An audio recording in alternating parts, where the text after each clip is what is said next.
Hello from inside the Flower Nook. This is Peg. Glad to see you again, coming back to one of our fun creative spots, floral insulation plus something else. So today we're in for a really special treat. It warms my heart, and I'm very excited about having it done. We have Emery with us, and I've known Emery for I don't know how long, really.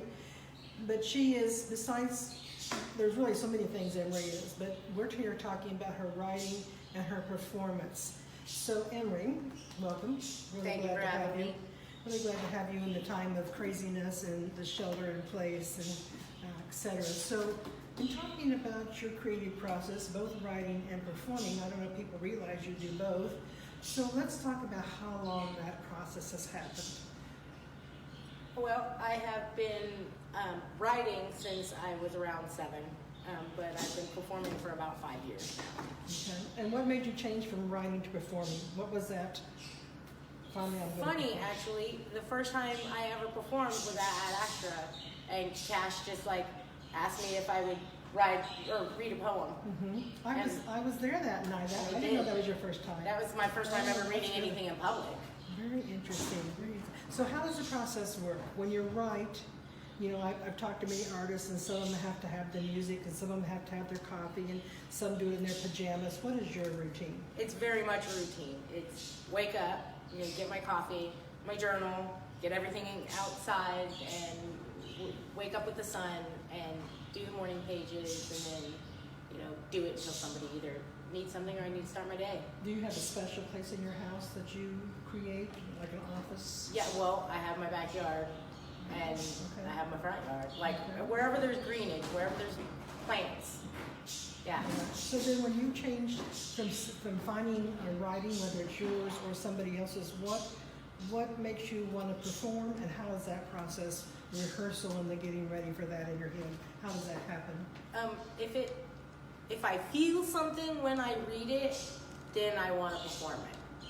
Because if I feel something when I read it, then somebody else must feel it when they hear it. So, and that's central. Yeah. Just being able to figure out what I want to put out there. And how you want to do it. Yeah. Very interesting. Well, I'm going to quit talking for a while. And Emery, what are you reading for us today? I'm reading a poem called The Message. The Message. So, I'll be quiet and let you work. What if we did what God asked of us? And despite our aging bodies and ailing minds, our best years were right ahead of us. And regardless of our fears, we still step forth the minute we were called upon to do something new. Imagine if the pain and abuse and mistakes and trash from our past didn't stop us from moving into an illuminated future, and suddenly there was a dire cry to live by completely new rules and a completely new culture with completely new hope. Let's say we're given a new dream, a new purpose for life, and the seeds we sow turns into a future of blessings, being blessed and being a blessing. How about we follow that voice inside that calls us to a completely new adventure, and we don't ignore our core, whispering 2 simple words, love more. And those 2 words gave us a brand new outlook on the world, and all illnesses and aches would simply go away, and suddenly everything would cease to be about us, and our first instinct would be to put forth trust, and abruptly, our call to arms would be a roar to disarm, leaving us free to stop being so alarmed, and pursuing our passion was always celebrated in grand fashion. We can collectively pick a positive purpose to work towards a global goal to nurture the universe, and then the I would no longer exist, and we could all just stop and listen. And what if we made the world kind? If every single one of us gave a chunk of ourselves every time we looked a stranger in the eye, eventually we'd be made up of pieces of each other. And if I had a part of you, and you had a part of me, I could consider you my brother. Ponder the idea that we are all reaching for the same heaven on earth, and we all embrace the same unknowing faith with open arms and grace. What if Jesus or Buddha or Muhammad were all based on the same ideas, laced with different names, traced back to the same roots and times, and our address simply read Earth, and because we were human and we share the same home? What if mutual respect was given? All lives actually did matter. Paradise was in sight. All we had to do was surrender, and the answer to all these questions lay inside every single one of us. Would you be willing or able to give up all you know for change? Would there be any question in your mind if you were asked to love your neighbor and if you were asked to love your enemy and place hate aside? Could you join a new existence if it was told it was the only way you were to survive? Could you cast away your doubt to let go of all your preconceived notions, to break old habits? Now just stop and think about that for a moment. Would any of you have the courage to encourage change? embody peace and harmony with an opposing political party? Close your eyes.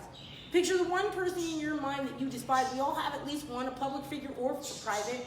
If you really sat down and thought about what was at stake, could you forgive a nemesis, past mistake, and muster the grace it takes to save the human race? I pose the first question again. What if we did what God actually asked? Would you be able to release your past? Be kind to your neighbor no matter their race? Give without expecting? Live without waste? Could you put humanity first and value all human worth? I'll leave this with you. Every single one of us is working towards our very own heaven on earth, and no matter our social or economic status, no matter where we lay our hat, we are all undertaking the same human experience. Everyone who's breathing has something to prove or lose, and you can't stop the movement, but you can change your moves. We're all biting our nails, anticipating what's next. This message is so clear. Not one of us is going to get out of this alive, so start loving your enemy and neighbor alike, because the human race is counting on every single one of you to survive. Thank you, and amen to that. So now we're going to do a quick travel, or a slow travel, over to the floral section.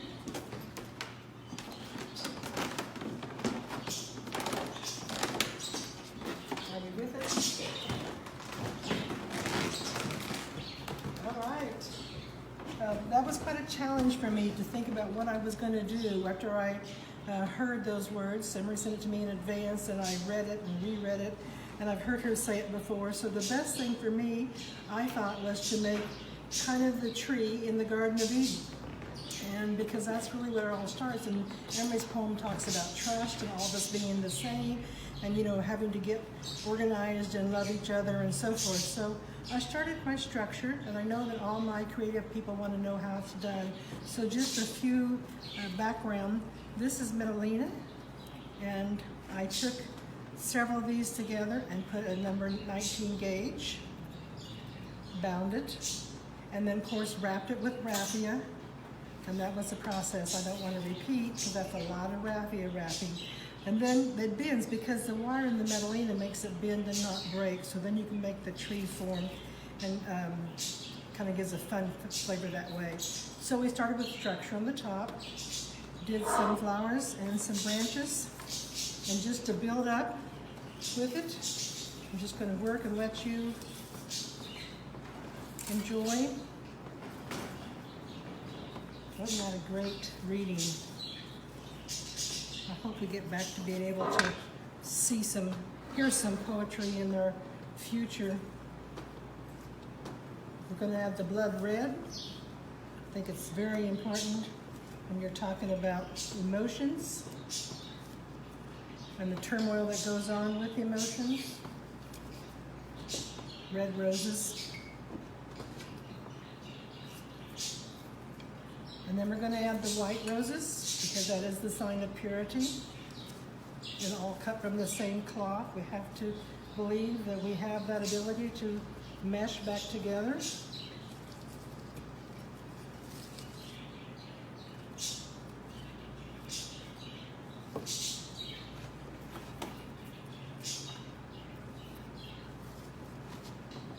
And then we're just going to add, I need to have the color, because the Garden of Eden has got to be gorgeous.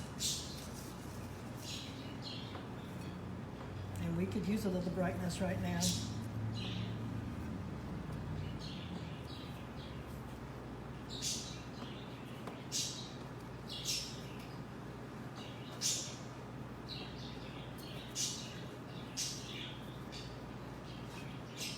Having this grid makes it very easy to poke our flowers in. This is ranunculi. Comes from our local grower in Galvin, Sheila's Garden. She cuts in the morning and brings it in the afternoon, so it's always gorgeous, gorgeous and fresh.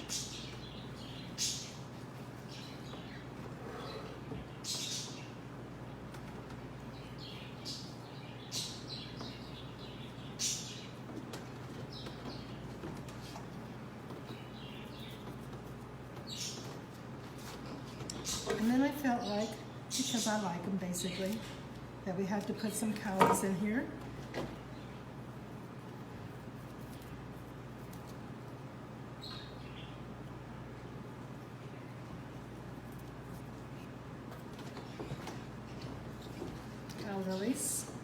These are the miniatures. And then we're going to take the vine, because the garden has got to be covered with vines, I'm assuming, like most of our gardens. And wrap that around. This spring rye, I chose that, and I don't know if you can see it, but it's full of thorns. And I felt like, you know, in the garden we had a choice. We had the truss, we had beauty, and we had some thorns that we were warned about.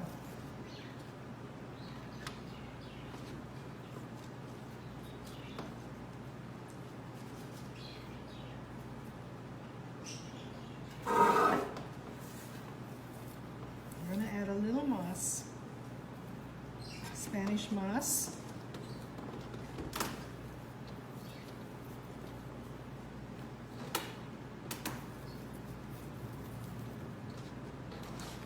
And then I thought we had to have an apple, because the story, as we know, has an apple. So I took a silk rose and I cut the center out of the silk rose. And then I actually just found an artificial apple. And I wanted to put that in there because remind ourselves that that's the whole process, was the apple that we were asked to trust the message.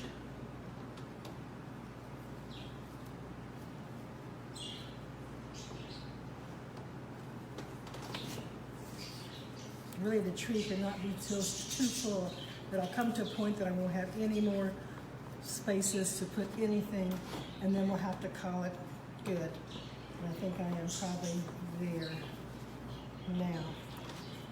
Got some brush down here like it would be the garden floor. And this is my interpretation of Emery's What Have God Asked? Powerful message. I hope you took it and replay it and listen to it.